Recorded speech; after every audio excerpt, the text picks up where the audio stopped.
Good morning student. आज हम आपको दोहरान कार्य के अंतर्गत अर्थ की दृष्टि से वाक्य के भेद बता रहे हैं। आपने वाक्य के भेद और भी क्लासों में पढ़े होंगे। वाक्य के अनेक प्रकार होते हैं, अर्थ के आधार पर, रचना के आधार पर। आपके सिलेबस में अर्थ के आधार पर वाक्य के भेद हैं। अर्थ के आधार पर वाक्य के 8 भेद होते हैं।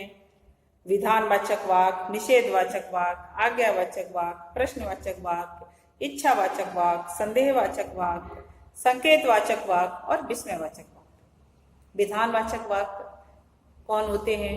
विधानवाचक वाक्य वो वाक्य होते हैं जो साधारण वाक्य होती है, साधारण सरल वाक्य, उनको हम विधानवाचक कहा जाता है। जिसमें जिन वाक्यों में किसी बात अथवा कार्य के करने या होने का सामान्य कथन होता है उन्हें विधानवाचक वाक्य कहा जाता है। जैसे सोनिया बहुत बीमार है, गंगा हिमालय से निकलती है। ये विधानवाचक वाक्य जिसमें सिर्फ एक ही कर्ता और एक ही क्रिया होती है और साधारण ढंग से वाक्य को कहा जाता है। दूसरा इसका भेद है निषेधवाचक वाक्य है। निषेध का मतलब मना होना किसी चीज के लिए। जिन वाक्यों में किसी बात अथवा कार्य के होने का निषेध हो, मना किया जाता हो, उन्हें निषेधवाचक वाक्य, नकारात्मक वाक्य, निषेधवाचक वाक्य कहा जाता है। जैसे आज हम बाजार नहीं जाएंगे, तुम ध्यानपूर्वक क्यों नहीं पढ़ रहे हो? तो इस तरह के वाक्य देखिए निषेधवाचक वाक्य। क्यों हो गया तो प्रश्नवाचक भी हो सकता है ये प्रश्नवाचक का निशान लगा है। और नहीं शब्द, ना शब्द, मत शब्द, इस तरह के शब्दों को लगाने से वाक्य निषेधवाचक। तुम यह काम मत करो, तब भी वाक्य निषेधवाचक ही हो गया। तो जिसमें मना किया जाता है किसी कार्य को करने के लिए, वो निषेधवाचक वाक्य। आज्ञावाचक वाक्य जिसमें आज्ञा दी जा रही हो। जिन वाक्यों में आज्ञा, अनुमति, उपदेश, प्रार्थना आदि का बोध होता है वो आज्ञावाचक वाक्य कहलाते हैं। जैसे दरवाजा बंद कर दो, आज्ञा देना, तुम अपना गृह कार्य करो,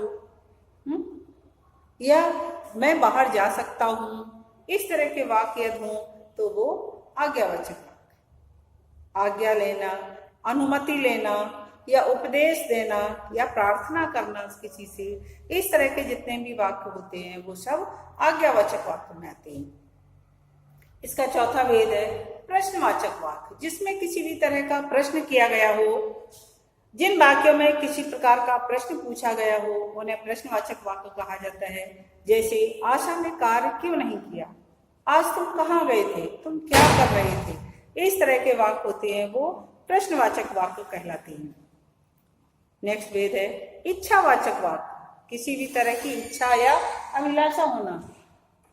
जिन वाक्यों में इच्छा, आशीर्वाद तथा शुभकामना का भाव प्रकट होता है उन्हें इच्छावाचक वाक्य कहा जाता है। जैसे ईश्वर आपको दीर्घायु दे, आपकी यात्रा मंगलमय हो, शुभकामना देना, आशीर्वाद देना, ईश्वर आपको दीर्घायु दे, इस तरह के वाक्य इच्छावाचक वाक्य कहलाते हैं।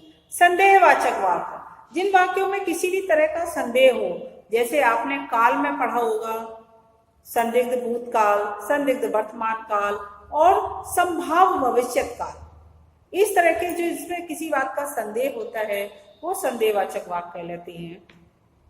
जिन वाक्यों में संदेह अथवा संभावना प्रकट हो, जैसे हमने आपको बताया ना संभाव्य भविष्यत काल, इस तरह के वाक्य संदेहवाचक वाक्य कहलाते हैं।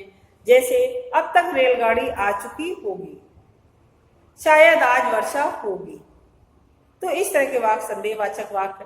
नेक्स्ट भेद है संकेतवाचक वाक्य, किसी भी तरह का संकेत देना। जैसे काल में आपने पढ़ा हेतु हेतुमत भूतकाल और हेतु हेतुमत भविष्यत काल, जिसमें संकेत हो। जिन वाक्यों में एक बात अथवा काम का दूसरी बात अथवा काम के होने पर निर्भर होता है वो संकेतवाचक वाक्य।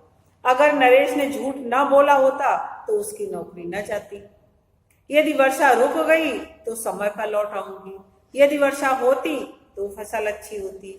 इसमें हेतु हेतुमत वाचक, हेतुमत भूतकाल या हेतु हेतुमत भविष्यत काल के जो वाक्य है वो संकेतवाचक वाक्य में आती है।